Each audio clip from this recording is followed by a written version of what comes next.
All right, welcome to Witchpolice Radio. I'm back with a returning guest, and it's been a little while since you were on the show. I feel like it wasn't that long ago, but the whole pandemic and everything associated with it just completely messed up my sense of time. So you could tell me it was like last week or it was 5 years ago, and it would still sort of both answers would seem right. So Uh, it has been a bit though, and at the time we yes, it we has. talked originally, you had just released, I think it was just the one single, and so now obviously time has passed. You're doing more things, you're playing more shows, you have more music that is coming out, has been recorded, has been released. So I think the best way to start this off is if you want to introduce yourself and a bit of background about what you do as an artist, and we can take it from there.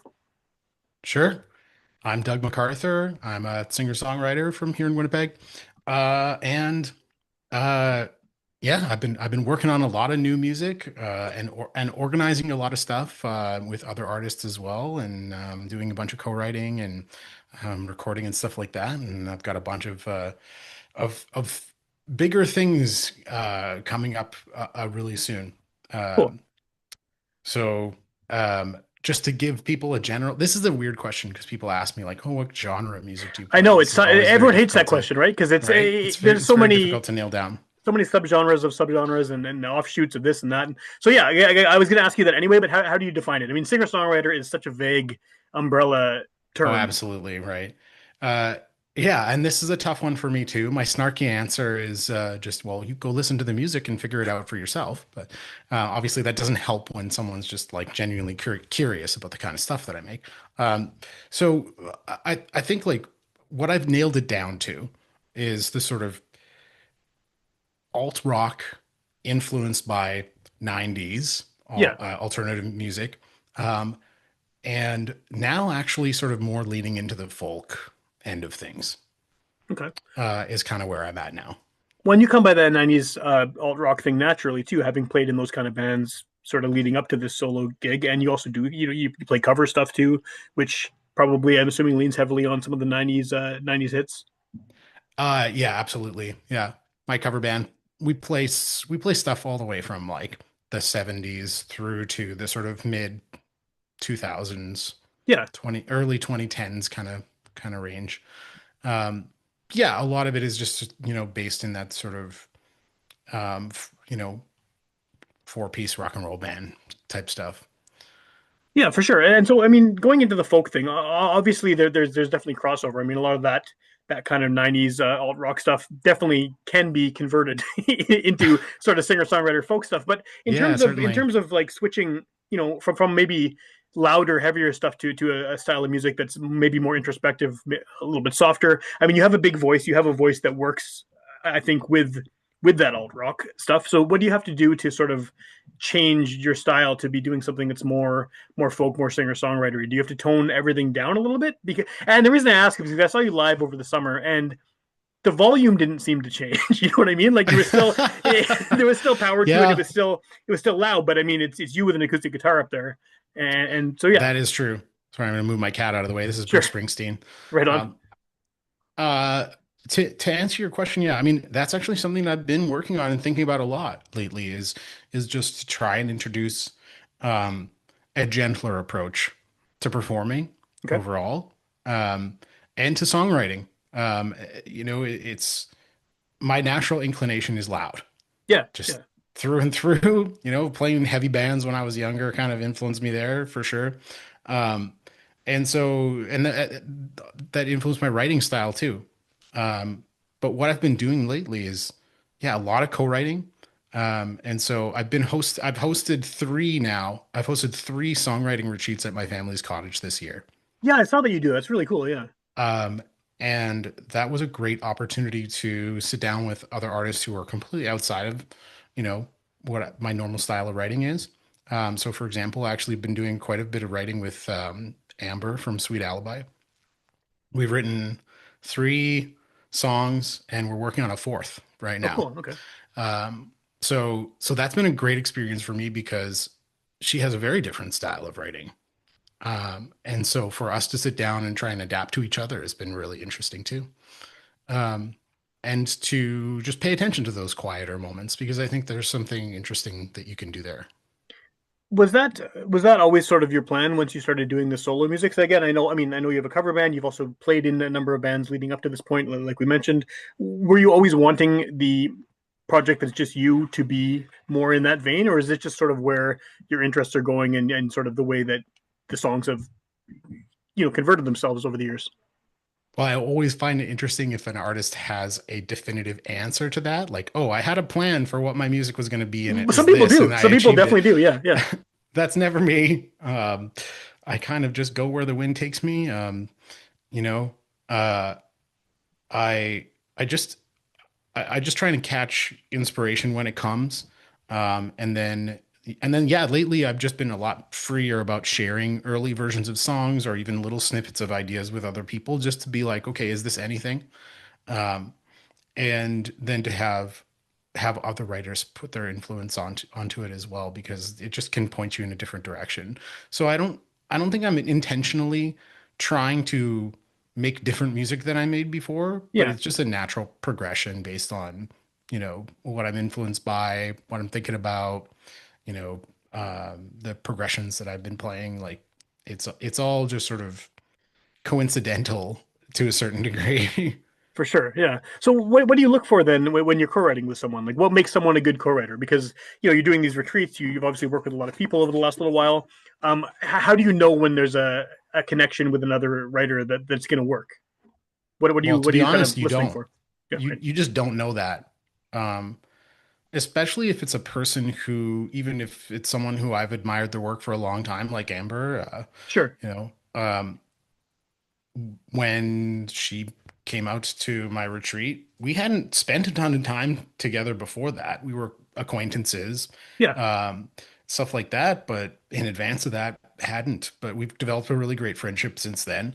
Um, and that just knowing someone on that level has really helped put us in a comfortable space Sure. when we're working together on music.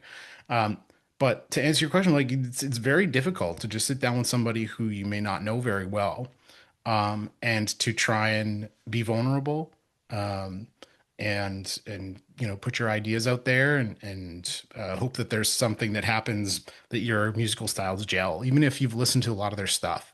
Um, you know, in the moment. And it might just be the day that you sit down and work with them as well because of whatever they're thinking about, Yeah. it's so circumstantial.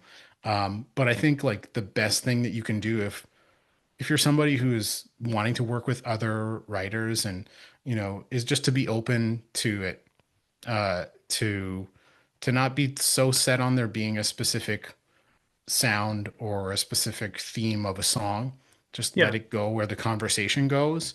Be open with your ideas, but then also just be willing to kill your darlings, Just if you have something that you really feel is something, but it's just not working with somebody else, put it aside. Maybe there's someone else you can work with on that idea. It's really hard though, because I've definitely been in many sessions with very talented writers and performers where at the end of it, we wrote a song and then we put it aside because we were just like, okay, well, we did the thing. But what we produced was not something that either of us are particularly interested in sort of Sure. continuing to work on. Well, maybe a better way of approaching the question then is at what point do you know when something is something that you want to continue working on? Like, there's got to be something that clicks maybe for both of you when something like really is working out. Like, how do you sort of determine that you're headed in the right direction, especially with someone you're not super familiar with working together? There's just a feeling that you get.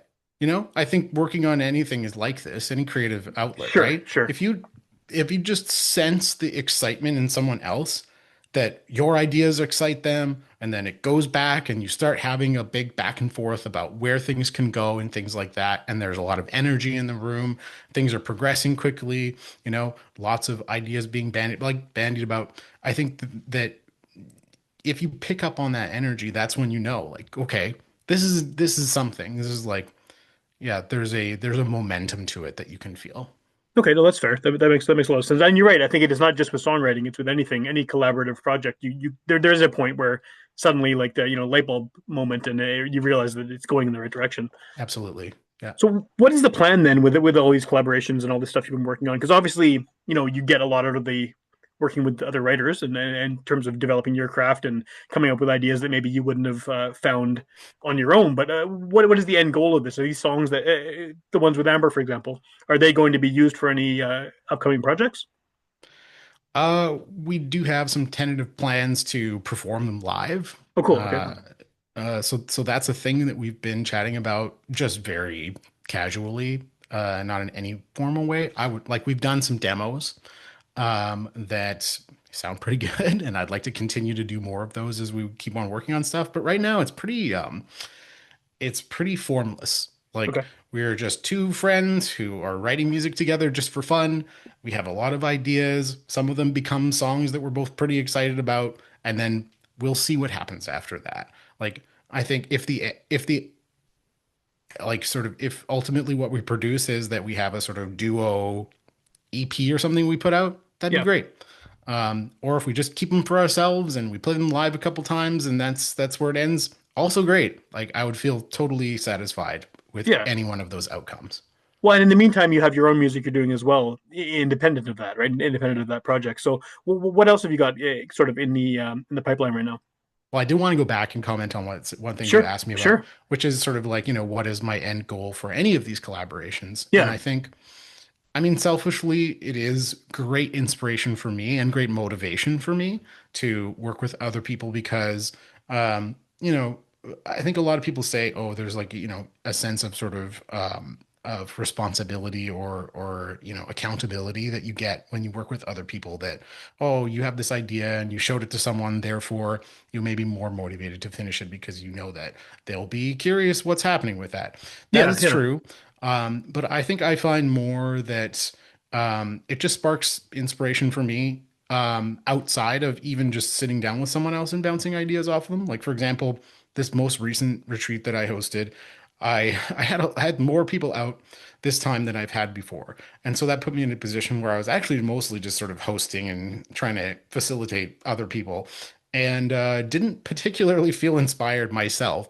I was helping another writer work through a song idea, and that was great. We're going to continue to work on that. But for myself, I didn't really write anything on my own.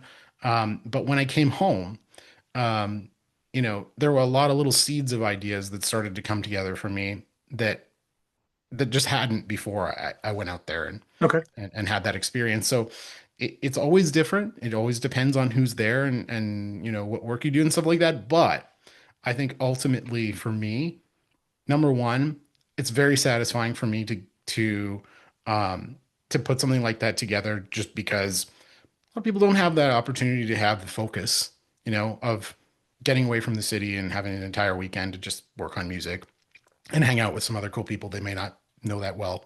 Um, and then the other part of it being uh, that I might get some inspiration out of it, but it might not come till later, and that's Yeah. totally cool too. Well, I was going to ask about that. You kind of touched on that just now, but the idea of being isolated from sort of everything that's going on and going out to a cabin and having this weekend of just writing. I mean, that's got to make an impact on sort of the creative process, right? Just being that kind of locked away in a room sort of vibe. Oh, And absolutely, yeah. And it is interesting too because when we show up, I like to go around and just sort of ask everyone what they want to get out of it, and a lot of people are like, "Look, I just want to go off and do my own thing," and I'm like, "Totally cool." yeah, I love that. And then other people, are more willing to usually split up into small groups and then, go off and work on one song each and then come back and show each other what we've done and stuff like that. And so that tends to work really well too. That's cool. like actually some advice that I got from Sean McManus, formerly of Manitoba Music, because I took a songwriting program at the U of M last year, and he was one of the instructors for the business of music course. It was Okay, himself and Stu Anderson from Birthday Cake teaching that class. And so I just happened to sort of ask him because I had one of those retreats coming up, like, oh, how do you like, have you ever done something like that? How do you structure it? And he gave me some great advice saying basically, yeah, break it off into groups, small groups, and have it be like one person is the main artist, one person is helping write, and the other person's doing engineering or other sure. support. And giving people roles like that just really helps to define what the work is. I don't want to like try and dictate to other people and stuff like that too Yeah, much, but of course, you know yeah, what I mean. Yeah. yeah. So then, yeah. So getting back to what I was asking before, but I'm glad you elaborated on that a bit there. But what else do you have going on now with as far as your own stuff? Because I mean, on top of all these other things you're doing, working with other artists and co-writing and doing these retreats, you also have your own thing happening where you're writing your own songs, you're releasing your own singles, you got music coming out. Yeah. What's new in that world? Uh, Quite a lot actually. So this earlier this year, I started working with a new producer. Um, and sorry, I'm having like microphone issues here. Are you hearing that on your I'm end hearing as it, well? but it's good. You coming through. You coming through. Okay, cool. Uh, so I started working with a new producer earlier this year, LSR Thiessen, who you may know as the guitarist and producer for Diaphony. Right. I've heard the Uh, name before too, for sure. Like on yeah, various yeah, and credits on records and things. Yeah. yeah, he's worked with a lot of great artists. And so yeah, so I got connected with him earlier this year, and he and I worked on two songs together. One of which is the next one I'm releasing called Magic. Okay. Another one called Lost Weekends. And so it was a great process working on those two songs. We mostly did tracking at his home studio. And then when it came time to do bass and drums, we actually tracked that at No Fun Club. Oh, I cool. Okay. had, yeah, he brought in John Barron on bass, um, and and oh, I'm totally blanking on who played drums on that. Wow, it's not gonna be great. um, Anyways, yeah, brought in some really great session players on bass and drums, and it was such a cool experience. It was quite a different experience from what I've done in the past though with bands, Yeah. because you have songs that you work on as a band and you play those live. It shows a million bazillion times, and then once you feel like they're really polished, then you can go into the studio and uh, you can almost do it live off the floor. That's actually how we did our final sort of Broken Halo record, was mostly live off the floor in Yeah. private ear. So this was quite a different experience than that. Doing everything sort of a track at a time, but what we built, I'm very proud of, and it was just so much fun working with LSR on those tracks. And so that was just a different experience than even recording the first couple of solo tracks that I did with Rusty Robot Yeah. a few years back. Um, and but still super fun. So yeah, Magic is the next single that I've got coming out, which is October 14th. I don't know timing wise. It'll be pretty close Still to going to be, the release of this, so either yeah, right before or right after. So people should excellent. definitely keep a lookout for it. Yeah. Yeah. Yeah, and I'll have a single release party for that as well at the Handsome Daughter, which will be super cool. But another thing that I have planned for this single release, which was just kind of a dream of mine, I can't believe it's actually happening, or I guess at this point it probably has happened already because it's coming up soon. Um, I I worked with Mackay, who has been organizing these one day choirs in Yeah. collaboration Yeah. with Good and Plenty Producers Club for a while. And I went to one of those not too long ago, an incredible experience. And so I approached Mackay and I said, like, do you want to do a one day choir event for my song? And she was totally on board with it. She created a choral arrangement of Magic specifically for the event. Cool. And I mean, it blows me away that this song that I wrote can be presented in such an interesting and different way, Yeah. um, Yeah. For sure. and to just get a whole bunch of people in a room and all sing it together is such a really super cool experience. So um, I'm going to assume that that went very well, But so yeah. Yeah. and We'll just say it did. Yeah. Yeah. There's yeah, yeah. no problems whatsoever. It was awesome. Everyone loved it. Uh, Yeah. Yeah. yeah, yeah. But no, it was just one of those sort of uh, pipe dream ideas for me to do something weird like that with Yeah. a song of mine.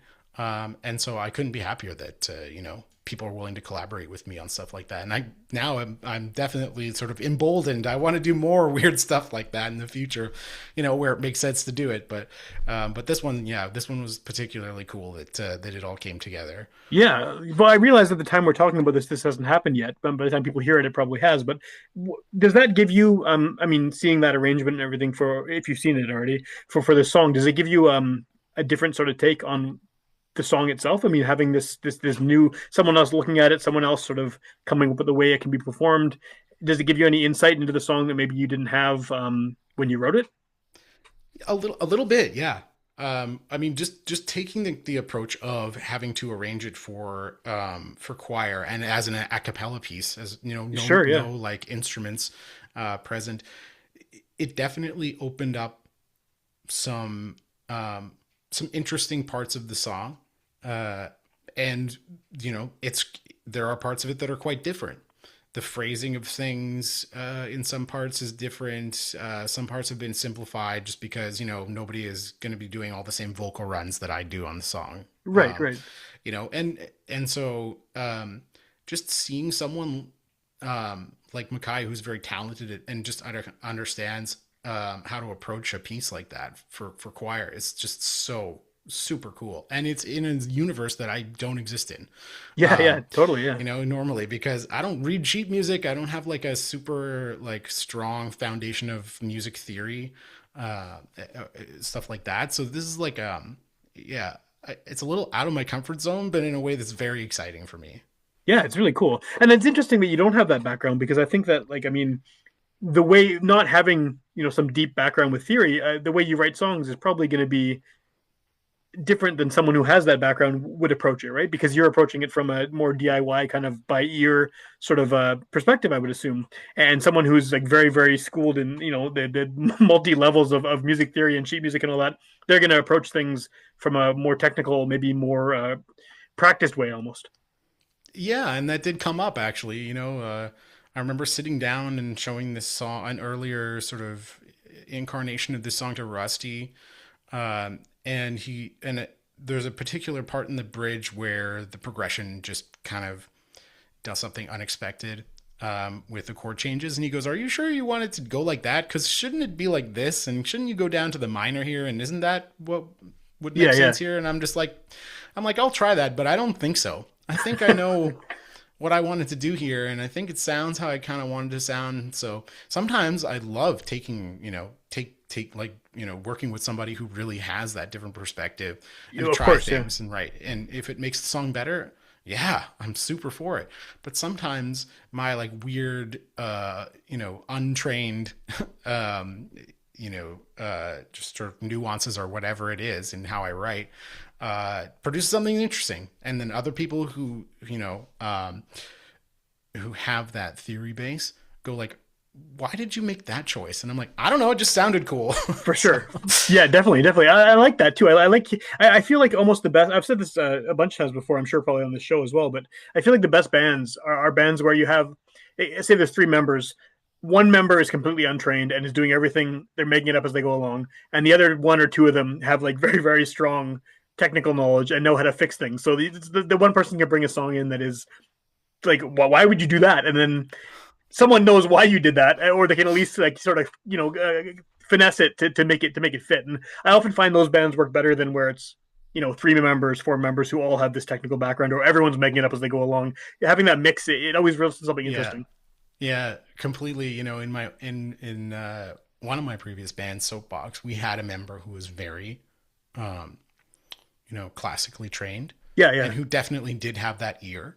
Um, and it was really cool because they sort of became the musical director of the band, to basically say like, we've got good bones here, yeah. but let's figure out how to refine things and make some more interesting changes. And I learned a lot actually from him about just chord inversions and Yeah, like yeah. stuff like that, that I still use in songwriting now. That's cool. Yeah, yeah. And then someone like that will they're just so into it, right? When you have people who are that classically trained, they know this stuff like the back of their hand. So I've Hmm. been in bands where I'm terrible at instruments and I'm making stuff up that I don't even know what the chord's called. But then you have someone who actually like can take that and say, play it like this, and this will actually work. And then it's like, oh wow, that did work. How did you know that? I don't even know what this chord is. But I mean, obviously, you're a little bit more advanced than I am in terms of the actual playing. But yeah, there's definitely something to be said, I think, for a mix of not amateurish, but like sort of do it yourselfness with like heavy training. It was interesting. I was listening to your 1000th episode Yeah, and listening to that remix or the sort of cleaned up version of the that AI song. thing. Yeah, yeah, yeah, Yeah, yeah, yeah, that was very interesting. And it made me think about how these tools for separating audio, like, take an old track and you can split up the stems even if you don't yeah. have the project anymore, Which is and you what can this was do new basically. things Yeah, with yeah, it. Yeah. yeah. I actually recently did that, with a demo of a song that Jared, the guitarist from Broken Hill, and I wrote 20 years ago. Cool. And there was this horrible drum track on it that was just like a drum loop that I pulled out of some library because I'm like, oh, should have drums. So I drop it into my Cool Edit Pro Yeah, yeah, yeah. project or whatever, and it just stayed there. And I lost obviously the actual projects and stuff. So forever, it just really annoyed me that it has a horrible drum loop on it. But I was able to like drop that into Logic and use their new stem splitter and actually take out the crappy drums. And I'm like, wow, this is good. And I sent it back to my guitarist, and he's like, "Oh, finally." It's Yeah, great. technology being used for good for once. Yeah, yeah. Yeah, for So sure. you mentioned, a few minutes ago, the idea of, I mean, first of all, the choir thing with this new single is definitely makes it unique. But um, you're also doing a single release show. This is something that happens now that is still very strange to me. Just the idea of releasing a single Right. and having a show for it. And I mean, I understand that singles. A lot of people only release singles and never release albums now because of the just the whole ecosystem of how music's consumed and how For sure. people put it out there. But I mean, are you hoping that this will lead to an EP, an album, something more substantial in length, or are you happy doing this sort of putting out a single and hyping it up in this way? No, I'm not happy just doing that. Okay, I okay. do Some people think are, that so that's why I asked. Yeah, I do think that for this song in particular, and the reaction that I've got from just playing it live enough and sharing early demos of it with people were excited about it. It seemed to sort of be one that really catches people's ear. yeah, And so that's why I thought, like, okay, I'm going to put some, I'm going to put some effort behind promoting this yeah, and do a proper release for it because I think that it's worth it for this. Uh, but my plan actually in the future is more just keep working with different producers, because I really like the idea of taking the little kernel of a song that I have. Here's the progression, here's the melody, here's the lyrics. Now, let's take a producer's style yeah, and see what they can build on top of that or underneath it or whatever. That's something that's very interesting to me. I did that with Rusty, I did it with LSR. Obviously, there's always back and forth, and I'm giving some direction, but I don't really like the idea of coming into the studio and dictating to a producer, oh, it's got to sound like this, or here's my vision, and it has to be this way. yeah, I know some other people are very particular about how their stuff is recorded, but that's just not me. So my thought is, I don't know if I'll wind up executing on this, but I hope I do, is that I've got two songs that I recorded with Rusty Robot, two songs that I've now recorded with LSR. yeah. Um, I'm going to work with another different producer on the next couple of tunes that I've got loaded up. I probably have a half dozen songs right now I'm ready to record. Um, and that eventually, when I get to 10 or 12 songs, that I can put a record out where every, like, two songs, it's a different style. Not That's really cool. Yeah, drastically different because it's still all my writing, but still the production style is different. The layers of instrumentation are different. They're sort of, you know, whoever it is that I'm working with has sort of put their stamp on it as well. I like that idea. And here's my idea for the name of that record: okay, Promiscuous. pretty good. Yeah, it works. It works for sure. So, not a term that I throw around about myself particularly often, but I do think it's kind of funny. It fits. It fits in this case. Yeah. So one last question about that concept. Maybe you haven't thought of this yet. I'm not sure, but are the songs going to be in order? Like, will the two songs with each producer be back to back, or are you going to sort of jumble the whole thing up and see how it Yeah, I think flows? it makes sense to pair them up. Yeah. It does. It does. I'd be curious to hear what it would sound like if it was completely. I don't know. I guess the way people listen to music now, it could very well be shuffled, depending on how someone chooses to play it anyway, right? So Correct. It's a complete free for all in terms of how people consume it. So I definitely. guess unless I press a vinyl, you know. Yeah, people and are then hopefully forcing not them going to to be listen jumping to it around. in Yeah, whatever order I want. yeah, exactly. So, Speaking of consuming your music, this is maybe a terrible segue, but how do people find you? Because someone could be hearing this the day it comes out, in which case that single is either imminent or has just come out, or they could or hear they it could be 3. hearing it in 2030. Right, exactly. Because apparently I can't stop making the show, and like I don't see this ending any point soon. So they could very well be hearing it in 2030. So how do they find you? How do they hear your music? What's the best way to send people in your direction? Well, you can go to my website, which I'm pretty sure will still exist past Instagram or TikTok or any of these other fads. Yeah, yeah. Um, it's dougmcarthur.net. So all the links to all my other stuff is on my site. I've been making much more of a concerted effort to keep it up to date lately. Um, and so that'd probably be a good jumping off point. But of course, you can just find me on all the streaming platforms, Spotify and Apple Music and Deezer and whatever else There's a comes up. million other ones. I Yeah, know yeah. there's too many of them to keep track of. It's crazy. Um, all of those. And other than that, I'm at Doug McArthur on Instagram for the time being. We'll Well, see. Instagram exists. Yeah, Yeah. for Uh, sure. and so certainly find me there, and I'm that's where I post all my updates about upcoming shows and whatever else I'm up to. Cool. And then for people who are listening at the time this does come out, I mean, do you have a lot of shows sort of planned going to the end of the year, or are you what's the focus right now? Well, my main focus right now is these two shows that I have coming up for the single release. Yeah. At the time this comes out, uh, the single release party is October 14th at the Handsome Daughter, Cool. and I'm going to be supported by Karina Joy, Fernanda. Shay Wolf has joined my band for this show Oh, cool. to play keys and sing backing vocals. That's super cool. That is cool. Yeah. Uh, I'm also going to have a couple other special guests at this show. The Good Sky Woman, who's my vocal coach, actually. Oh, cool. I've Okay. been Okay. working with her for the better part of this year, and it's been very productive. And so she's going to come up and do a tune with me. And Diaphane, who sang backing vocals on Magic, is going to come up and sing that song with me Right at on. that show too. So, a incredible slate of female and non-binary female and non-binary artists Yeah. are going to be joining me at that show. So I'm very happy about that. Most of whom have been on this show too, which is very cool. Yeah. Did you deliberately pick female non-binary artists for this? Like, was that a conscious choice for this, or is it just who ended up Uh, fitting the no, bill? it's just that's just who I've been working with in the community.